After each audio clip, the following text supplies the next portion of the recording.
This week on the 77% street debate. Just having dreadlocks makes me criminal, yeah?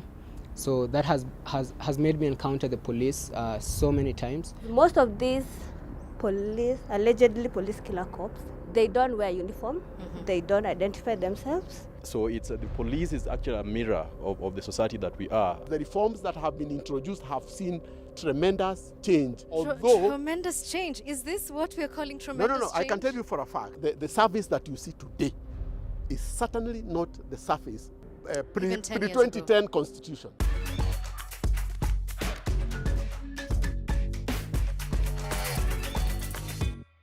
The 77% has been to Italy, we've been to Germany, and now we're back in the capital city of Kenya, Nairobi. And it's in this country that in March a curfew was put in place as a COVID prevention measure.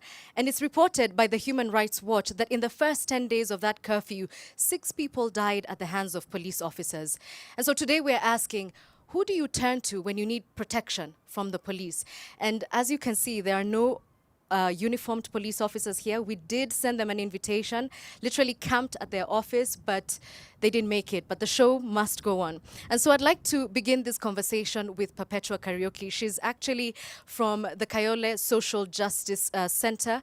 But beyond that, you know, this idea of police brutality, it's not just abstract to you. It's affected your family in a very personal way. Could you please tell us about that? In 2015, I lost my brother through the extrajudicial execution. So by then, I couldn't follow up the case because we had no idea or the strategy of of reporting the case. Can you tell us how your brother came to even be in contact with the police in the first place? So from the story we were told by the police is that he went to his friend's house who was a wanted guy. And because he was drunk, obviously, and he went straight to sleep. And the guy got out and locked him from outside. And that's when the police came and executed him. And they used a silencer. It wasn't like a few neighbors had it. There was no mention of you're under arrest, we're here for you because of such and such? No. I want to speak to Waiban, who is a musician and a blogger and a resident of these low-income areas, Mathare. Tell us what your relationship is like with police officers in your community. 2 months ago, I lost my cousin to the police. It was during the curfew enforcement, yeah? So he's walking home. It's past curfew. It's past the 7 o'clock curfew. But the police go to him when they launch attack and just start beating people randomly. So they go to him among many other people, but he somehow managed to escape, yeah, after being beaten severely. When he escaped is when he had an accident and dropped. He dropped on top of rocks that now ruined his spine and, you know. So we lost him to the curfew situation in Kenya. Yeah. Have you been in a situation where you felt the police were being violent towards you? Exactly. I've been in that situation severally, not once, not twice. I can't count, yeah. For one reason, just my physical appearance, just having dreadlocks makes me criminal, yeah. So that has made me encounter the police so many times, so much that I've become more adjusted to that. You know, like I know already how I will be able to respond to a policeman also based on how he approaches me. So Dimas Kiprono is standing next to you. He's from Amnesty International. Does this sound like some of the reports you're putting in place? Because, you know, when you talk about the numbers, it's easy to forget that there's human beings behind them. What is the situation currently, if based on your own assessment on police brutality in Kenya and indeed the continent? Well, this sounds quite familiar. Tragically, this happens especially in urban poor areas where the fight against crime is a fight against the youth of that area. So that the double tragedy is that these areas do not have social and economic opportunities, so that criminalization of the area is what happens, just like what happens in the US in black neighborhoods, where the police decide that the policing in this area is going to be punitive. We have seen very many cases, and during this COVID period, there have been 20 cases, 20 killings of young people, Wow. including a 13-year-old boy. That's crazy. We're talking from March, because that's when we had our first case here in Kenya. 20 people. 20 people. And these figures are And all of these contested. can be linked to the police. Yes, all linked to the police. The Independent Police Oversight Authority and the National Police Service have at least tried to start investigating and prosecuting these cases, but it's a drop in the ocean. You mentioned IPOA, the Independent Policing Oversight Authority, and Mr. Waiganjo, Commissioner, is here. We'll be getting to him shortly. But Byron, I have to come to you because we obviously don't have a police officer here, but you're the closest person we have to one. What goes through the mind of a police officer when they're in that sort of situation? You know, it's a threatening situation, or in the case of Perpetua's brother, what would lead a police officer to draw his gun and kill an unarmed person? Fine. Let it be understood that the whole sum total of the activity that does happen, when it does in split seconds, especially when the police or any security operator with weapon systems in their hands, or just by themselves as an operator, comes up close and candid with anything that they want to address in a security conscious and a secure manner, has a lot to do with the backgrounds that come about as a result of what they are as a person, so which means the training, their selection, their training, their preparation, even up to the point where they're briefed on the mission.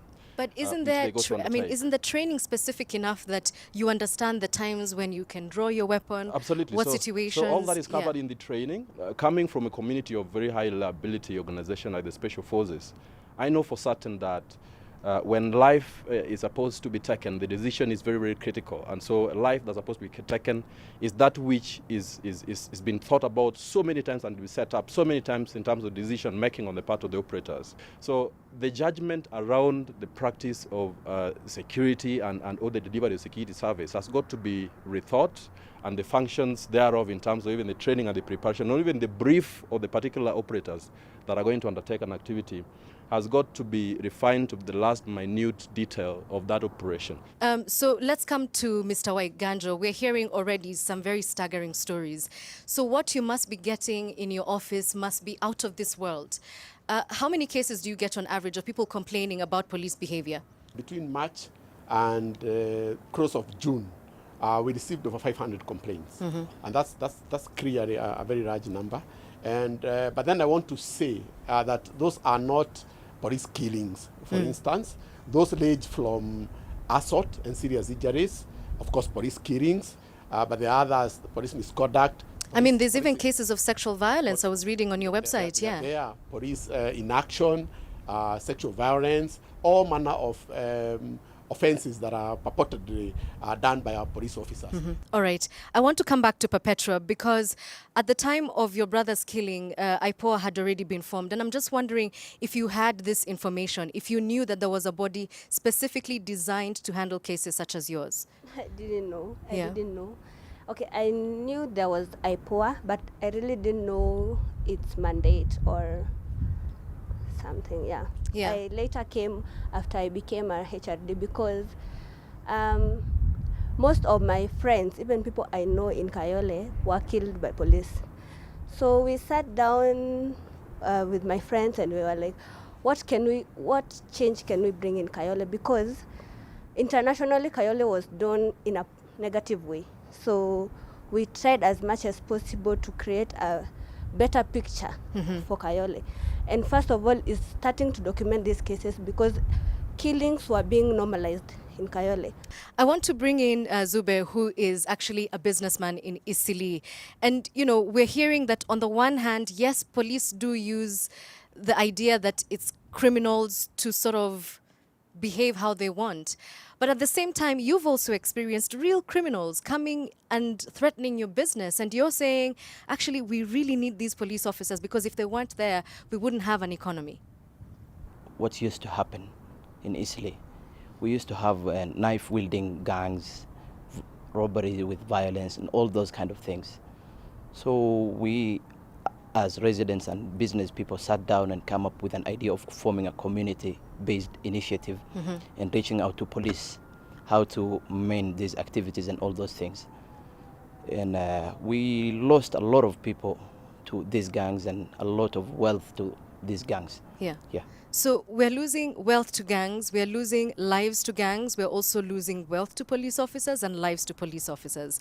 But poverty seems to be intrinsically linked to police violence. The areas that we're talking about here, Mathare, Kayole, you know, these are all low-income areas. Why? We have neglected certain parts of our society, and it really pains me when a group of society which is privileged can try to justify the killing and the lack of due process of a community that sits right next to them. We had the history of trying to solve societal problems, especially criminal elements, through operations. There were kill squads. Yeah, kill squads. And they were given carte blanche to go to communities, do whatever they want to those communities in the name of fighting crime. Gosh, Mr. Waiganjo, let me come back to you because you're also a lawyer. So perhaps you can help me answer this question. How have we allowed our society to get to a point where words like killer cop are being used in everyday dialogue? How did we get here? So what I want to say is that the society itself also uses the criminal elements within the service to do their bidding. For instance, there are people within the society who will use police officers to collect their debts.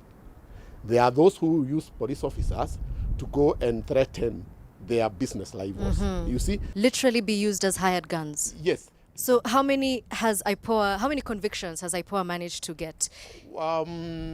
6 convictions on life sentences and hanging. But I don't want you to look at that statistic. Come on. But one must do that. We understand that the cases take really long and our judicial service also has its problems. But if you're saying 500 complaints in a span of a couple of months and 6 convictions since the body was formed. I want to bring you up to speed. Please. First of all, the convictions are not the complaints. All the complaints that we get do not add up in court because we sieve them. We look at what is within our mandate. What is not within our mandate, we delegate to other responsible multi-sectoral organizations that handle those matters. So what we are left with is what we follow. But we have come so far, the government has a goodwill, I can say that, without fear of contradiction, because the reforms that have been introduced have seen tremendous change in the manner in which officers and citizens are living together. Tremendous change. Is this what we're calling tremendous change? No. I can tell you for a fact, for sure, that the service that you see today is certainly not the service, the force that was there pre-2010 Constitution. But Zeba, you did want to say something with regard to what you had started earlier. Businesses, the economy, and the duty of police to protect wealth as well. I want to make clear that police brutality is something that is very serious and not to wish on anyone. There are some places when it goes to 6 p.m. you can't pass. Yeah, some criminal gangs used to stay there and they used to take everything. Yeah, without the partnership of the local community with the police, we couldn't have ever seen peace. Okay, yeah. But I'm asking if this kind of relationship can exist in a place like Mathare. So when we did a community dialogue to talk about police violence, and we invited policemen, we invited the OCS Pangani, we invited a bunch of police there from Huruma, from all these places, never showed up. Have invited them for many other forums where it's just dialoguing with the community. The police never show up. Okay. I want to ask Perpetua. She's very mesmerized by the sunset. It's quite glorious today. But do you feel like the community, the police in your area are working for the community, or is it a case of repeat here? We did a dialogue at Kayole police station, but the community didn't show up. By the community, I mean the youth, the male youth especially, because there's this fear of police. And there's this fear a police can never be a friend. Understood. Byron, solutions? So my solution would be that the police, being the big brother here, have got to operate at a higher pedestal when it comes to the way they address themselves to insecurities and how they also apply themselves to the provision of security service. Someone would say that you cannot hold land talk with sheep. So it's the police is actually a mirror of the society that we are, and I think we fairly much the populace has dropped its dropped the ball somewhere with regards to the way we conduct ourselves.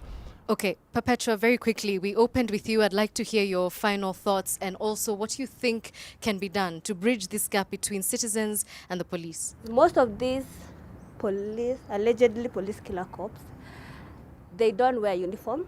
They don't identify themselves. We don't know who they answer to, because sometimes we'll go to the police station and report a case, and they'll say, come later. Or they can't even give you an OB number if this case is directly to the policeman. So my Solution? My solution is this police reform to be implemented everywhere in this country, because we are all citizens of this country and we deserve to be treated with dignity. Oh, we do deserve to be treated with dignity. I can't think of a better place to wrap up this conversation. Thank you so much to my panel who've been so gracious to stand with me as the sun goes down. I think what we can take away is that the police officers are being asked that their slogan, Utumishi kwa wote, service to all, needs to be to all. And from the community, service from all, that we also have a responsibility to play in this. Thank you all for watching.